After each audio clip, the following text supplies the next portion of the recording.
Hi guys, Sanskrit TGT classes by Aarti ma'am में आपका स्वागत है। आज हम भाग तीन यानी कि पार्ट 3 जो नाट्य शास्त्र से जुड़े हुए प्रश्न हैं, जो नाटकों की उद्भव से जुड़े हुए प्रश्न हैं, नाटक से संबंधित जितने भी आपकी TGT, PGT, KVS, PRT, GGIC, GIC और एलटी, इन सभी में जितने भी प्रतियोगी परीक्षा में आपके प्रश्न आते हैं उससे जुड़ी हुई प्रश्न उत्तरी और नाट्य शास्त्र के विषय में परिचय, ये सारी चीज़ें लेकर के आए हैं। और जीके करंट वगैरह हम करवा रहे हैं, समास आपका पूरा हो गया, संधि वगैरह हम करवा रहे हैं, तो इसीलिए हमारे चैनल को लाइक कीजिए, सब्सक्राइब कीजिए। चलिए हम देखते हैं नाट्य शास्त्र के विषय में जो परिचय दिया हुआ है वो देखते हैं, और नाटक एवं नाटककार की रचनाएं तथा विगत प्रश्न भी साथ में देखते हुए चलते हैं, क्योंकि जब हम उसको पढ़ करके आपको प्रश्न उत्तरी लगाते हैं तो वो हमारे दिमाग में अच्छे तरीके से बैठ जाती है। और ये जो जितने भी प्रश्न आए हुए हैं, ये आए हुए प्रश्नों से ही हम आपको रिवीजन करवा रहे हैं, ताकि आपकी जो कहते हैं ना कि प्रैक्टिस में परफेक्ट, प्रैक्टिस से इंसान का हर चीज़ जो है तो परफेक्ट हो जाता है। तो चलिए हम इसको भी करते हुए चलते हैं। नाट्य शास्त्र की रचना भरत मुनि ने की है। किसने की है? भरत मुनि नाट्य शास्त्र की रचना की है। किसने की है? प्रश्न पूछ लेता है, भरत मुनि ने किसकी रचना की है? तो नाट्य शास्त्र की रचना की है। नाट्य शास्त्र को पंचवेद कहा जाता है। ये प्रश्न आपका पेपर में आ चुका है। नाट्य शास्त्र को क्या कहा जाता है? तो पंचवेद भी कहा जाता है। नाट्य शास्त्र में कुल 36 अध्याय हैं। कितने अध्याय हैं? 36 अध्याय हैं। इसमें श्लोकों की संख्या 6000 है। श्लोकों की संख्या कितनी है? श्लोकों की जो संख्या है वो 6000 है, इसलिए इसे षट सहस्त्री भी कहते हैं। प्रश्न ये भी आ चुका है कि षट सहस्त्री किसे कहते हैं? तो नाट्य शास्त्र को कहते हैं। क्यों कहते हैं? क्योंकि इसमें 6000 श्लोक है और 36 अध्याय हैं। फिर उसके बाद नाट्य शास्त्र संगीत का, किसका? संगीत का सबसे प्राचीन ग्रंथ है। नाट्य शास्त्र संगीत का सबसे प्राचीन ग्रंथ है, और केवल संगीत का ही नहीं, इससे जुड़े हुए बहुत सारे जो विधाएं हैं उससे भी नाट्य शास्त्र संबंधित है। देखिए, समझते चलिए। नाट्य शास्त्र को केवल नाट्य कला और संगीत कला ही नहीं, बल्कि समस्त भारतीय कलाओं का विश्वकोश कहा जाता है। क्या कहा जाता है? विश्वकोश कहा जाता है। किसे? नाट्य शास्त्र को। काव्य नृत्य, देखिए, काव्य नृत्य, नाट्य अभिनय, गीत, वाद्य, वास्तुमूर्ति, चित्र, पुस्तक विधि, इतनी विधियां, काव्य नृत्य, नाट्य अभिनय, गीत और क्या है ये, वाद्य, वास्तुमूर्ति, चित्र, पुस्तक विधि, इतनी सारी विधाओं, इतनी सारी कलाओं का ये केंद्र बिंदु है। क्या है? केंद्र बिंदु है। बहुत ही इंपॉर्टेंट वीडियो है, इसे ध्यान से देखते हुए समझते हुए चलिए। और जितने भी पॉइंट मैंने बताए इनसे वो आपके प्रश्न बने हुए हैं। भरत ने इसे सार्ववाणिक पंचम वेद कहा है। भरत ने कहा। किसने कहा है? पंचम। देखिए, इनसे जुड़े हुए प्रश्न अभी देखते हैं। पहले ये देखिए, इसका मतलब समझ लीजिए।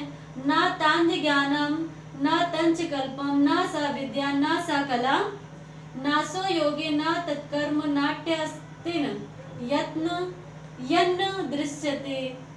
अर्थात इसको समझ लीजिए, इसका मतलब क्या है? ना तांज ज्ञानम, ना तंज तत्शिल्पम, ना सा विद्या, ना सा कला, नासो योगे, ना तत्कर्म, नाट्ये अस्तिन यत्न दृश्यते।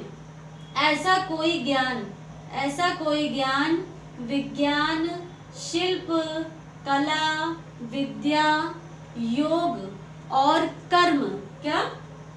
और कोई कर्म ऐसा नहीं है जो नाट्य शास्त्र से सम्मानित ना हो। यानी ये जो जितनी भी विद्याएं हैं, जितनी भी कलाएं हैं, चाहे वो ज्ञान हो, विज्ञान हो, शिल्प हो, कला हो, विद्या, योग हो, कर्म ही क्यों ना हो, ये सभी कर्म योग्य नहीं है, बल्कि इस नाट्य शास्त्र से सम्मानित ना हो। यानी कि इससे कोई भी बचा हुआ नहीं है। किससे? नाट्य शास्त्र से कोई भी ऐसा विषय अछूता नहीं है जो इससे जुड़ा हुआ ना हो या इससे सम्मानित ना हो। फिर उसके बाद प्रश्न देखिए, जो आपके प्रश्न आए हुए हैं। नाट्य शास्त्र को कहा गया है, यहाँ देखिए मैंने बताया पंचम वेद, तो नाट्य शास्त्र को कहा गया है पंचम वेद। ये प्रश्न आपका पीजीटी 2003 और 2009 में, ऐसा नहीं कि एक बार आ गया तो दोबारा नहीं आ गया। देखिए यहाँ पर उदाहरण देख लीजिए आप, पीजीटी 2003 में भी आया है, फिर 2009 में भी आया है। मैंने आपको बार बार ये चीज बताई है कि आए हुए प्रश्नों से ही प्रश्न आपके बनते हैं। क्या होता है, सुपर टेट में हो या टेट में हो, टेट वाले जो क्वेश्चन होते हैं वो टेट में सुपर टेट के प्रश्न उठा के टेट में दे दिए जाते हैं, और बहुत से कुछ इंपॉर्टेंट टेट में प्रश्न जो होते हैं वो सुपर टेट में दे दिए जाते हैं। जो पीजीटी के इंपॉर्टेंट प्रश्न होते हैं वो एक दूसरे की परीक्षाओं में अलट पलट कर देते जाते, कुछ अलग से थोड़ी ना वो कुछ रचना कर देंगे। भाई नाट्य शास्त्र के बारे में भरत मुनि ने कहा तो वो भरत मुनि तो वही रहेंगे ना, कोई बदल थोड़ी ना जाएंगे कि कपिल वस्तु लगा दिया या पतंजलि लगा दिया, कुछ भी लगा दिया, रहेंगे तो भरत मुनि ही रहेंगे ना। तो इसी तरीके से ये जो प्रश्न आपके आए हुए हैं वैसे ही प्रश्न रहेंगे, बस आपके परीक्षा के नाम बदल जाएंगे। जैसे पीजीटी में आ गए, फिर टीजीटी में आ गए, फिर केवीएस में आ गए, है ना, फिर आपका सुपर टेट में आ गया। तो इसीलिए ये बहुत ही इंपॉर्टेंट श्रृंखला है, इसको समझते हुए चलिए। फिर संस्कृत साहित्य विदेश विदूषक रहित, मैंने आपको बताया था विदूषक साहित्य, एक जो इसके पहले वीडियो था उसमें भी मैंने आपको बताया था विदूषक रहित रचना जो क्या है आपको मुद्रा राक्षस है। क्या है? मुद्रा राक्षस। संस्कृत साहित्य विदूषक रहित नाटकम वर्तते, संस्कृत साहित्य का विदूषक रहित नाटक है, कौन सा है? तो मुद्रा राक्षस है। ये प्रश्न आपका केवीएस में आया है, देखिए। फिर यही प्रश्न आपको उठा करके टीजीटी में दे दिया गया है ना। फिर उसके बाद विक्रमोवर्षीय है, क्या है? त्रोटक है। क्या है? त्रोटक है। ये पीजीटी में आया है, देखिए, केवीएस में आ गया, टीजीटी में आ गया, पीजीटी में आ गया, है ना। इसी तरीके से प्रश्न बनते हैं। फिर प्रबोध चंद्रोदय किसका नाटक है? तो ये कृष्ण मिश्र का नाटक है, ये 2002 में आपका आया है पीजीटी में। आचार्य भरत मुनि के अनुसार गीत का, किसका? गीत का उद्भव हुआ है, किससे हुआ है? सामवेद से हुआ है, पीजीटी 2003 में आया हुआ है। फिर घोषणावती वीणा, घोषणावती वीणा का संबंध किस नाटक से है? तो स्वप्न वासव दत्त से है। स्वप्न वासव दत्त बहुत ही महत्वपूर्ण रचना है, देखिए इससे बहुत सारे प्रश्न बने हैं। एक स्वप्न वासव से, फिर ये 2, 3, 4 प्रश्न इससे बन गए हैं। देखिए घोषणावती वीणा का संबंध किस नाटक से है? तो स्वप्न वासव दत्तम से है, ये पीजीटी 2003 में आया हुआ है। उसके बाद वसंतक किस नाटक से संबंधित है? तो स्वप्न वासव दत्तम से संबंधित है, ये पीजीटी 2004 में आया है। फिर उसके बाद स्वप्न वासव से ही फिर प्रश्न बन गया है। स्वप्न वासव दत्तम में कुल कितने अंक है? तो 6 अंक हैं, ये आपके पीजीटी में आ गए हैं, है ना। फिर उसके बाद 9वां प्रश्न है, जानांतिक में एक मुद्रा का प्रकाशन होता है, उसे कहते हैं, उसे त्रिपताकाकार कहते हैं। जानांतिक में एक मुद्रा का प्रकाशन होता है, उसको क्या कहते हैं? उसको कहते हैं त्रिपताकाकार। ये पीजीटी 2003 में आपका प्रश्न आया हुआ है। फिर त्रिपताका से भी फिर संबंधित प्रश्न आ गया है। त्रिपताका समाच्यते पंचपरी, क्या है?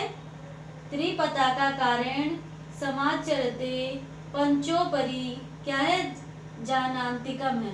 यही चीज को हिंदी में कर दिया गया, फिर संस्कृत में कर दिया गया है। जानांतिक में एक मुद्रा का प्रकाशन होता है त्रिपताकाकार में, फिर त्रिपताकाकार में किसका होता है? जानांतरिक का होता है, ठीक है। फिर उसके बाद आकाश भाषिते पात्र संख्या भवति एकम, इसको समझ लीजिए। आकाश पात्र भाषित का मतलब है जिसमें एक जो पात्र होता है वो बिना किसी दूसरे पात्र के आए हुए क्या कैसे का इस्तेमाल करता है, क्या हुआ, है ना, इस तरीके का इस्तेमाल करता है कि जैसे वो किसी से बात कर रहा हो तो एकम, कितने पात्र होते हैं उसमें? एक पात्र रहता है, वो अकेले ही बात करता है ना। फिर आकाश भाषिते पात्र संख्या भवति एकम, ये जीजीआईसी में प्रश्न आपका आया है, और जनांतिक वाला जीजीआईसी में आया हुआ है। देखिए जीजीआईसी में 2015 में आया, और फिर वही प्रश्न आपका जीजीआईसी 2015 में आ गया। ऐसा नहीं कि रिपीट नहीं होते, प्रश्न आपके रिपीट होते रहते हैं। 12वां प्रश्न देख लीजिए, यहाँ जगह खाली थी तो मैंने कहा किसको बढ़ा के कर ही देते हैं, क्या फायदा, फिर अगली वीडियो में जाएंगे हम। तो आरंभ, यत्न, प्रत्याशा, नियताप्ति और फलागम, कौन कौन सी अवस्था? आरंभ, यत्न, प्रत्याशा, नियताप्ति और फलागम अवस्थाएं हैं। क्या है ये सब? ये सभी क्या है? ये सभी अवस्थाएं हैं। ये आपका पीजीटी 2000 में प्रश्न आया है। फिर उसके बाद ये जो 13वां, 14वां, 15वां प्रश्न है, ये जीजीआईसी 2015 में प्रश्न आया हुआ है, इसलिए एक ही बार मैंने इसको लिखा है। संध्या गानम संख्या अस्ति, तो चतुष्षष्टि, कितनी संख्या है? 64 है, चतुष्षष्टि संख्या है इसकी। मुख संधो अर्थ प्रकृति भवति, मुख संधि अर्थ प्रकृति होती है, क्या है? बीज होती है, बीजम होती है। मुख संधो अर्थ प्रकृति भवति बीजम, इसका उत्तर है। ये जीजीआईसी 2015 में आया है। निम्नांकितेषु उचितः क्रमः का, इसमें जो निम्नलिखित में से क्रम दे दिया गया है, इसमें आपको क्रम लगाना था, क्रम लगाने से भी प्रश्न आपके आते हैं। तो इसमें क्रम लगाना था, तो सही क्रम ये है, पहले बीज होगा, फिर बिंदु होगा, फिर आपकी पताका होगी, फिर प्रकृति होगी, फिर कार्यम होगा। ये आपका सही क्रम है, उचित क्रम में लगाना था। ये प्रश्न आपका जीजीएसई 2015 में आया है। जितने भी ये इधर से 13, 14, 15 प्रश्न हैं, ये जीआईसी 2015 में, जीजीआईसी 2015 में ये प्रश्न आपके आए हैं। उसके बाद अस्मिन कहा पंच संधि भेदा नास्ति। नास्ति है मतलब नहीं है, कौन सा नहीं है? जो संधि के 5 भेद हैं इसमें, तो उसमें से कौन सा भेद नहीं है ये पूछा गया है। तो पहले आपको पता होना चाहिए कि भेद है कौन कौन से, तो इसलिए मैंने इसमें लिख दिया है संधि के कौन कौन से 5 भेद हैं। मुख है, प्रतिमुख है, गर्भ है, विमर्श है, उपसंहृति है। कौन है? मुख्य, प्रतिमुख, गर्भ, विमर्श और उपसंहृति। तो कौन सा नहीं है? सम्मुख नहीं है। कौन सा नहीं है? सम्मुख नहीं है। ये आपका जीजीएसई 2012 में प्रश्न आया है। नाटक में संधियों की संख्या कितनी है? मैंने बताया है 5 है। यही प्रश्न आपका पीजीटी 2013 में आया है। फिर 18वां प्रश्न है, नाटकों में भरत वाक्य का प्रयोग होता है। भरत वाक्य का प्रयोग नाटकों में कब होता है? वो अंत में होता है। कब होता है? अंत में होता है। और ये प्रश्न आपका पीजीटी 2004 में आया हुआ है। इसी साथ हमारे जो नाटकों की, साहित्य की जो नाटक था उससे उद्भव थे, नाट्य शास्त्र थे, उससे जुड़े हुए जो प्रश्नों की श्रृंखला है आज तीसरा वीडियो के साथ समाप्त होती है। 1-2 प्रश्न बचे हुए हैं, वो हम किसी जैसे विविध होता है ना कि साथ में जब प्रश्न उत्तरी चलाएंगे सारे टॉपिक को मिला करके, तो उसमें 1-2 प्रश्न जो बचे उसको कर दूंगी। ब्लैक बोर्ड में खाली 1-2 प्रश्न लेकर के मैं आऊँगी नहीं, कुछ ऐसे टॉपिक लेकर के आऊँगी जिसकी डिटेल फिर मैं बताऊँगी। फिर उससे जुड़े हुए शब्द, पारिभाषिक शब्द जैसे इसमें बताया वो बताऊंगी। फिर उससे जुड़े हुए जो प्रश्न आपके पेपर में आए हैं वो बताऊंगी। मैं ऐसा नहीं कि केवल प्रश्न उत्तरी पढ़ा दूं, केवल उसका अर्थ पढ़ा दूं। मैं पहले टॉपिक लाती हूँ, टॉपिक से फिर प्रश्न लाती हूँ जो आपके पेपर में आए हुए, क्योंकि आप जब टॉपिक पढ़ लेते हैं तो आपको वो चीज़ दिमाग में हिट कर जाती है। जैसे ये देखिए, ये टॉपिक मैंने पढ़ाया, इसमें कई सारे पॉइंट आपके निकले और इसी पॉइंट से आपके ये प्रश्न बन गए, है ना। तो ये आपको क्या हो गया, तो एक बार पढ़ने के बाद जब दोबारा से आप रिवीजन कर लेते हैं ना, रिवीजन बहुत मस्ट होता है किसी भी पेपर की। अच्छे से अगर आप तैयारी कर रहे हैं तो आप कितना भी पढ़ लीजिए, हार्ड वर्क कर लीजिए, आपको कुछ हासिल नहीं होगा जब तक आप स्मार्ट वर्क नहीं करेंगे। और smart work Aarti, Sanskrit TGT classes by Aarti के आपके चैनल में, वीडियो में आपको देखने को बहुत अच्छी तरीके से मिल जाएंगे। मैं जो है तो ये चाहती हूँ कि आप हमारे चैनल में जो वीडियो दिखाए जाते हैं, जो संस्कृत टीजीटी की तैयारी कर रहे हैं, जो करंट अफेयर से जुड़े हुए प्रतियोगी परीक्षाओं की तैयारी कर रहे हैं, मैं चाहती हूँ कि हमारी वीडियो के थ्रू वो लाभ उठाएं और हमें भी लाभ दें। लाइक करें, सब्सक्राइब करें। Thank you so much. एक हाथ से ली भी, एक हाथ से दे दी, प्यार और आशीर्वाद की भी। Thank you so much.